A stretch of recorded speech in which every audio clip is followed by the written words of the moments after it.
Buenas tardes a todos, como siempre espero que se encuentren muy bien. Esta es mi actualización de la situación del frente en la guerra de Ucrania para el día 15 de mayo de 2024.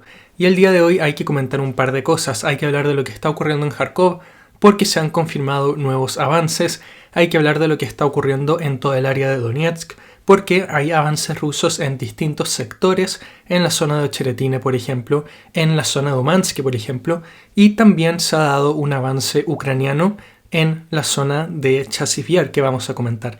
Además hay que hablar de distintos ataques que ha realizado Ucrania y que ha realizado Rusia también. Rusia atacó Nikolaev, Ucrania atacó la región de Tatarstán, pero probablemente lo más llamativo de las últimas horas tiene que ver con lo que ha ocurrido en Crimea. Después de comentar todo eso, vamos a hablar sobre distintos anuncios, distintos paquetes de apoyo que se han ido anunciando, distintas medidas que podría estar tomando Estados Unidos en el próximo tiempo para apoyar a Ucrania, pero eso ya lo vamos a comentar hacia el final del video. Antes de empezar, sí me gustaría recordarles que la mejor manera de apoyar al canal es a través de la suscripción, así que si son nuevos, si les termina gustando el video o si es que me siguen hace tiempo y todavía no se han suscrito, eso sería una ayuda tremenda.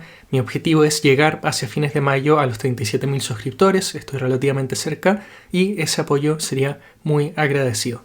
Pero no perdamos más tiempo y quiero primero hablar sobre lo que han sido los avances en la zona de Kharkov para luego hablar sobre Crimea.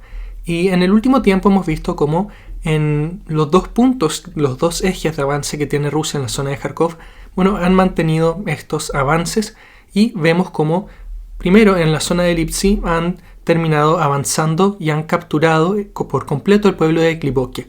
Lo comentamos en los últimos días, los rusos ya habían capturado la mayoría de este pueblo, sin embargo una captura total todavía no podía ser confirmada. Bueno, esta captura total se ha dado en las últimas horas y finalmente los rusos se encuentran con control absoluto de Glibokhe. Eso, en el momento que estoy grabando, eso puede obviamente cambiar durante las próximas horas, pero por lo menos ahora mismo los rusos controlan Glibokhe. Y de hecho, ahora también lo que se va comentando es que se está aproximando el inicio de la batalla de Lipsy, donde los rusos desde Glibokhe y desde Lugansk están tratando de presionar más y más al sur para llegar a las afueras del pueblo de Lipsy, un pueblo de unos 5.000 habitantes que por ahora es el punto principal de donde se van a estar desarrollando las batallas en este eje. Es la zona más importante que controla Ucrania en esta zona más inmediata. Pero también hay noticias sobre lo que está ocurriendo en el eje de Vovchansk, porque también los rusos han avanzado en esta dirección. Y en general lo que estamos viendo es que siguen presionando las fuerzas ucranianas y que los siguen empujando hacia el otro lado de los ríos Seversky-Donetsk y el río Vovcha. Durante las últimas horas han capturado por completo el pueblo de Staritsa y han logrado consolidar sus posiciones al este de Buruvatka, este pueblo que capturaron el día de ayer. Han consolidado todas sus posiciones al oeste y finalmente han capturado todas estas posiciones hasta el río Seversky-Donetsk. En general lo que estamos viendo es que se va comprobando lo que íbamos comentando, que los rusos van a seguir avanzando y que se mantienen sus avances en dirección a esta frontera natural, a este límite natural, lo cual son los ríos de Vovcha y el río Seversky-Donetsk, y lo mismo está ocurriendo a lo largo de la ciudad de Vovchansk, donde si bien han habido ciertos rumores o cierta información de avances en las últimas horas, nada de eso de momento lo he podido confirmar. Así que me imagino que para el día de mañana vamos a ver nuevos avances, pero de momento no se puede confirmar nada nuevo. Me imagino que lo que vamos a seguir viendo es que los rusos terminan expulsando a las fuerzas ucranianas hacia el otro lado del río, que es lo que venimos comentando hace unos días.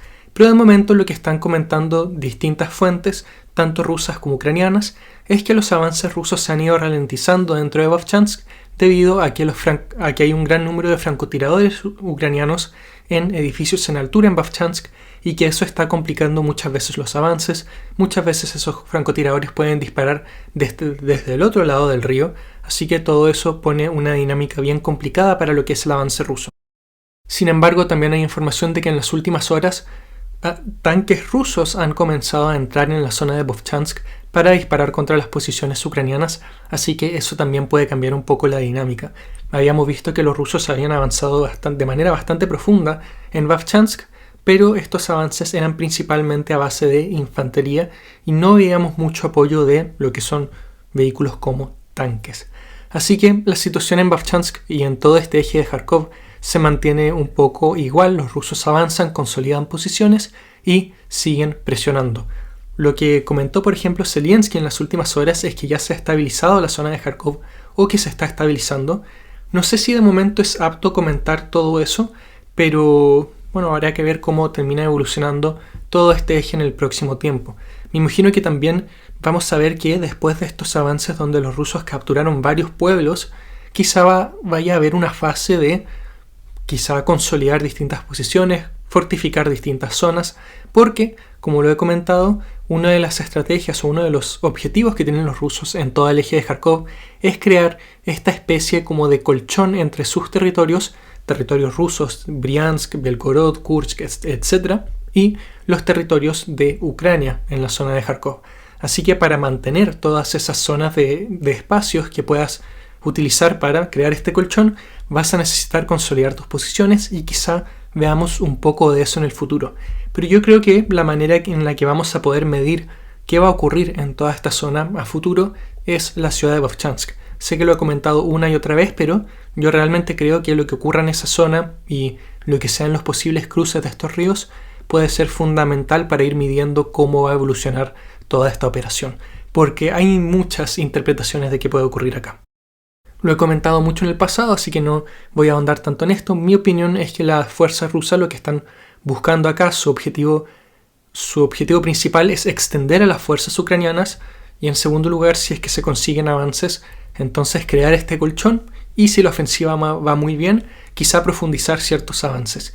Eso es lo que yo creo que están tratando de buscar los rusos y que todo depende al grado de éxito que se vaya viendo en el próximo tiempo.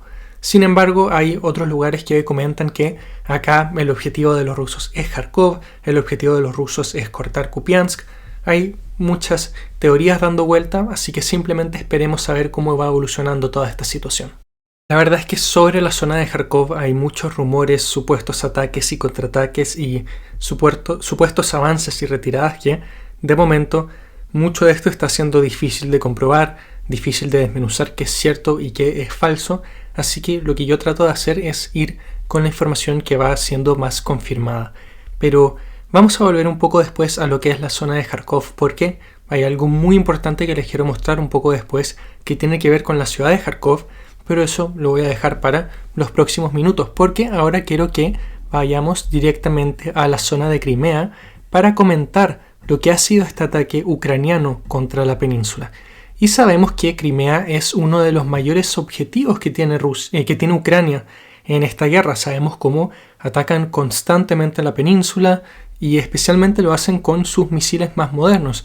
En su momento vimos cómo estaban siendo utilizados los misiles Storm Shadow y en las últimas semanas, en los últimos incluso meses, hemos visto que Crimea es atacada constantemente con los misiles ATACMS. Sin embargo, en el último tiempo hemos visto que los misiles ATACMS han logrado ser interceptados por parte de los rusos. Lo llamativo de las últimas horas es que este no fue el caso, y lo que comentan tanto fuentes rusas como ucranianas es que durante las últimas horas Ucrania logró atacar de manera efectiva la base aérea Belbek, que se encuentra, si es que no me equivoco, cerca de Sebastopol. Esto, si es que también en el primer lugar donde vi que esto fue comunicado, fue en Fighter Bomber, que es una fuente de Telegram rusa, buena fuente, y confirmó estos ataques que ciertas fuentes ucranianas habían estado comentando, pero sin mayor exactitud. Sobre el daño específico, la verdad es que también hay muchas, no corrientes, pero sí hay mucha información bastante distinta sobre qué ocurrió acá. Hay muchas fuentes rusas que comentan que los daños fueron mínimos, sin embargo en las últimas horas se han liberado estas imágenes que podemos ver acá, donde podemos ver que hay un radar destruido y distintos vehículos de apoyo para sistemas de defensa antiaérea S-400 también destruidos por lo que fue este impacto. Más allá de eso, hay algunas fuentes que comentan que distintos aviones del ejército ruso fueron destruidos y dañados y que también hay un número de personal militar que terminó perdiendo la vida, visto que en algunos lugares se cifran 11 las víctimas de este ataque. Pero de estos aviones, sobre esta destrucción de aviones, daño de aviones, no hay imágenes de momento, así que cada uno ahí decide lo que quiere creer. Pero por lo que uno puede percibir en distintas fuentes rusas, este ataque fue bastante contundente y también se dio en un lugar inesperado, porque como podemos ver acá, está bastante cerca de lo que es la zona que supuestamente en Crimea tiene una mayor cantidad de defensa antiaérea, y también en una zona bastante profunda dentro de Crimea, y avanzó a lo largo de todas estas posiciones controladas por Rusia, todos estos misiles ATACMS, y no fueron interceptados de manera adecuada. Y así es como hemos visto que los misiles ATACMS están teniendo un protagonismo cada vez mayor en esta guerra. Vimos cómo fueron enviados primero en secreto, pero luego fueron enviados de manera pública, y la cantidad de misiles que ha recibido Ucrania ha ido aumentando en el tiempo. Y hemos visto cómo en el último tiempo han estado constantemente atacando con éxito la zona de Lugansk. Y en la zona de Crimea no habían logrado tener este mismo éxito hasta el día de hoy. Si bien estos daños, por lo menos los que se describen, tomemos las fuentes que dan números más altos, como 4 aviones destruidos, no son daños muy profundos para el ejército ruso. Obviamente es un daño importante, pero no es algo devastador, ni por mucho menos. Son daños que Rusia puede recuperar con costos, obviamente, pero de manera relativamente simple por la capacidad productiva que tiene. De igual manera, todo esto nos está mostrando que los misiles ATACMS están logrando penetrar la defensa antiaérea rusa, lo cual obviamente termina afectando no solamente la logística rusa, sino que también la moral de, obviamente, las personas que trabajan en todas estas zonas. Sin embargo, también algo que quiero comentar, y no sé si este va a ser el caso, pero lo hemos visto una y otra vez, que muchas veces cuando estos misiles nuevos terminan siendo desplegados en el frente, tienen una fase de efectividad bastante alta durante un periodo de tiempo, y esta efectividad va bajando mediante más pasa el tiempo.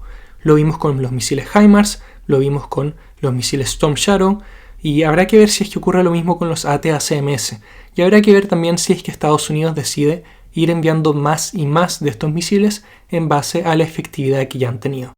En este mismo contexto, otra cosa bastante llamativa tiene que ver con las palabras de Antony Blinken en su nueva visita a Ucrania, porque una de las cosas que sabemos que Estados Unidos ha respetado a lo largo de esta guerra, una de estas posturas que hemos visto que no han cambiado prácticamente, es el hecho de que no van a permitir que Ucrania ataque posiciones dentro de Rusia con estos misiles. ¿A qué me refiero con esto? Posiciones que internacionalmente se consideran territorio de Rusia no pueden ser atacados con estos misiles, en teoría. Pero el día de hoy Antony Blinken comentó que no van a incentivar que Ucrania realice este tipo de ataques, y tampoco lo van a permitir, entre comillas, pero que al final la manera en la que se desarrolla esta guerra depende de Kiev.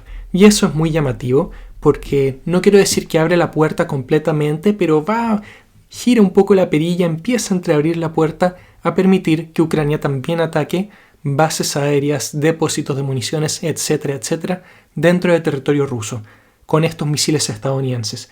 Y ahí podríamos ver una escalada importante en lo que puede ser esta guerra. Y ahora, antes de volver a lo que es el frente, me gustaría pasar directamente a la ciudad de Kharkov, porque en las últimas horas se han registrado unos ataques muy llamativos contra las zonas periféricas del norte de la ciudad de Kharkov. Y específicamente son ataques como este. Primero quiero mostrarles las imágenes y quiero ver si es que pueden entender un poco lo que estoy tratando de decir, porque para mí esto es muy importante. Y hemos visto cómo un vehículo ucraniano, un Grad como dice acá, terminó siendo atacado por un dron Lancet en unas zonas que fueron geolocalizadas por parte de Crim y Caprice, que va a estar en la descripción del video como muchas otras fuentes, por un dron Lancet en la zona norte de Kharkov. Y eso para mí es llamativo. Vemos cómo después se termina disparando a través de esta explosión una de las municiones de este sistema Grad. ¿Pero por qué esto es tan llamativo? Porque es de las primeras veces que vemos que un sistema Lancet logra atacar esta zona de Kharkov. Y esto obviamente se da en parte por lo que son los avances que ha tenido Rusia en el último tiempo, que permiten acercar a sus posiciones, a sus tropas, más y más a lo que es la ciudad de Kharkov. Y si bien yo no creo que quieran atacar la ciudad de Kharkov directamente, no tienen las tropas para hacerlo en este momento, este tipo de ataques es muy llamativo, porque si es que vemos un uso bastante amplio de los drones Lancet en este eje, entonces podríamos ver cómo la logística ucraniana que sale desde Kharkov, que obviamente siendo Kharkov la segunda ciudad más importante de Ucrania, es un punto logístico importantísimo para todo lo que es el frente de Kharkov. Bueno, si es que podemos ver que ya los drones Lancet pueden atacar estas posiciones, entonces podrían también ir estropeando y causando estragos con lo que es toda la logística ucraniana, todo el apoyo que pueden querer enviar a la dirección de Lipsy o a la dirección de Vovchansk. Obviamente hay que ver si es que esto se mantiene en el tiempo, si es que este tipo de ataques se reiteran, pero ya es bastante llamativo que han comenzado a ocurrir. Si no me equivoco, 2 videos se han liberado en las últimas horas de esto, pero quise mostrar uno nada más porque para que se entienda el punto, ¿no?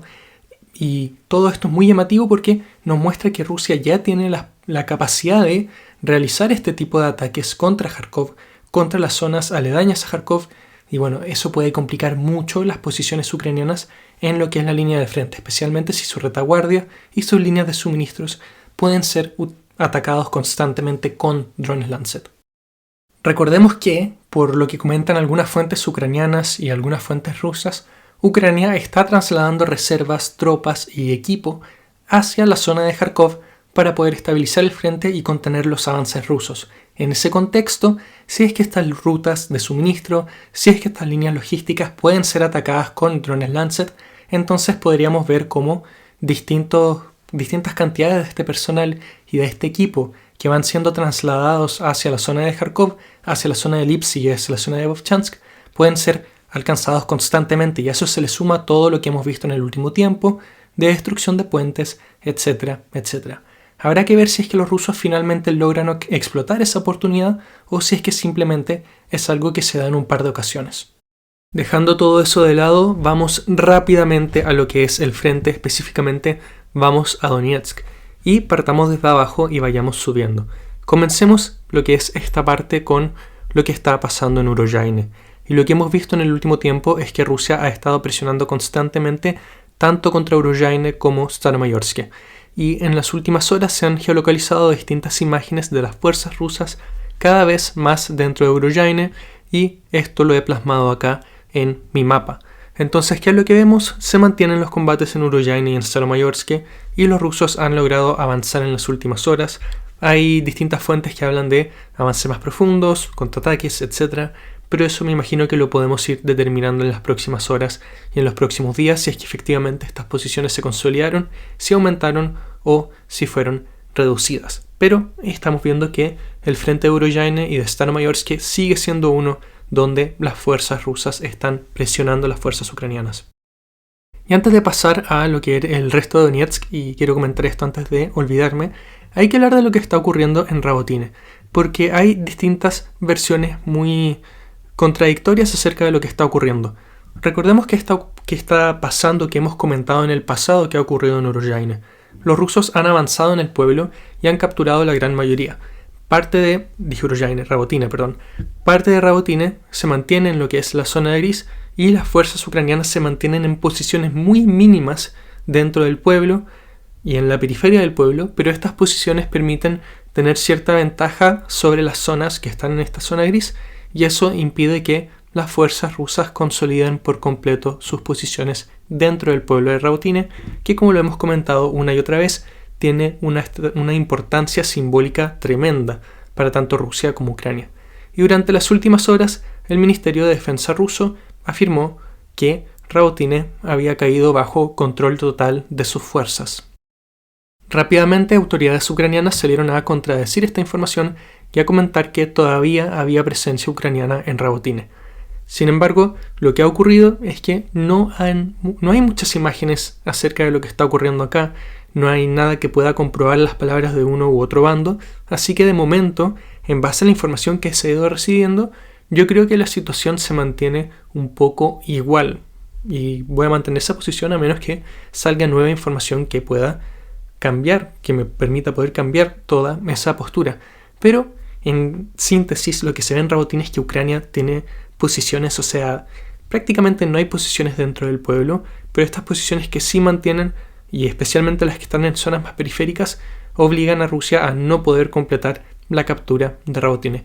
Pero habrá que ver qué pasa en el próximo tiempo, qué imágenes se pueden liberar en los próximos días, qué imágenes se pueden geolocalizar. Lo cierto es que la batalla de Rabotine, por lo menos de momento, en mi opinión, todavía sigue.